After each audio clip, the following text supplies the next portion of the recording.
Welcome back, fellow milk drinkers, to yet another Monday Milk Review. My name is Jacob, and today we're going to be looking at the Ovaltine drink, which comes pre-packaged. I've had Ovaltine many times before, but I've always had it in the powdered mixture, so I've never had one pre-mixed before. What always interests me about the pre-mixed, well-known powdered mixes is the fact that we get to try it in a way that the manufacturer intends us to experience this flavor. So I wonder how it's going to compare to my memories of Ovaltine when we're looking at how the manufacturer intends for this to be flavored. Now, if you're not familiar with the Monday Milk Review, this is a weekly series. Every Monday I review a new or weird flavored milk. Be sure to subscribe if you want to keep up to date with all of these flavored milks, and if you enjoy the video, leave a like. But with that all out of the way, let's get into this drink, shall we? Something that I've noticed which is quite interesting with the packaging, they've actually got a scissor line to aid you if you plan on cutting the carton open. I'm going to utilize that flap to make it easy to pour into the glass.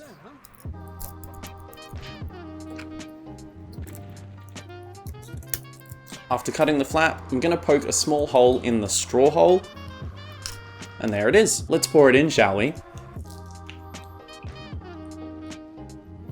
So I'm seeing a much darker color than what I expected. It's actually a very dark mixture, which kind of reminds me of the Malaysian Milo in a can that I tried. In terms of its viscosity, it looks pretty thin, but let's get into a smell test, shall we? From the carton, it reminds me quite a lot of Ovaltinis, which are just another offshoot of Ovaltine. You can definitely smell the malt. The chocolate's there, but it's definitely a lot more subtle, but the malt is definitely very present in this drink. Now let's compare it to the glass.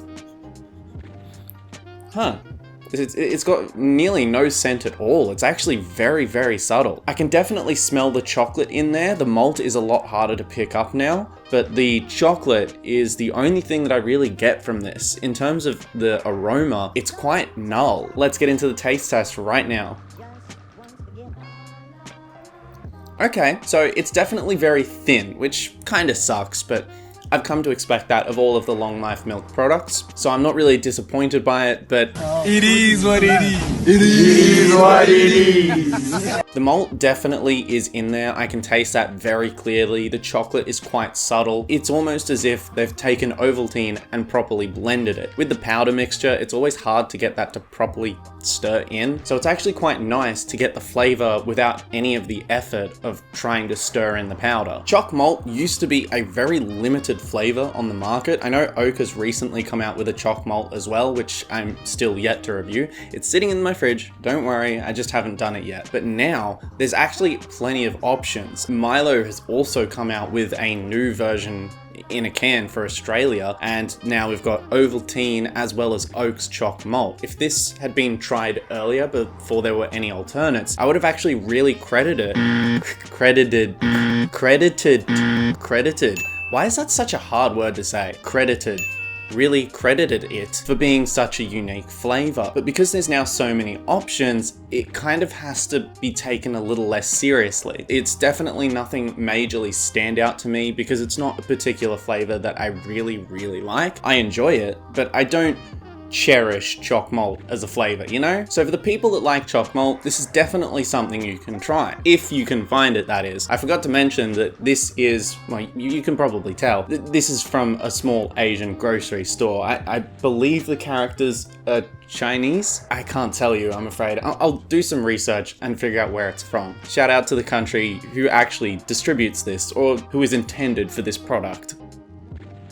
Now, I have noticed it feels a little grainy, and I've noticed in the bottom of the glass, I can sometimes see a tiny bit of sediment, which is something to note of this drink. Obviously, its mixture hasn't perfectly mixed, which isn't necessarily a terrible thing, but it is a small thing to note in terms of its texture whilst drinking it. Now, I of course can finish this glass quite easily, but it's not as easy as others. It doesn't really wow me in any way, and perhaps that's personal bias, but I just don't think it's that particularly interesting. As a choc malt drink, it's quite good, don't get me wrong, but it's just not one of those flavors I prefer. prefer. So because of that, I'm only gonna give it a 7. It's good, but it's just not something that I really like. I think anyone could happily drink and enjoy and finish this, but I just don't think it's something that people are going to really like. So whilst I will recommend it, I just don't think it's for everyone. That about wraps it up for this week's episode of the Monday Milk Review. If you've enjoyed today's video, why don't you drop a like? And if you want to keep up to date with all of the latest and strangest flavored milks I find,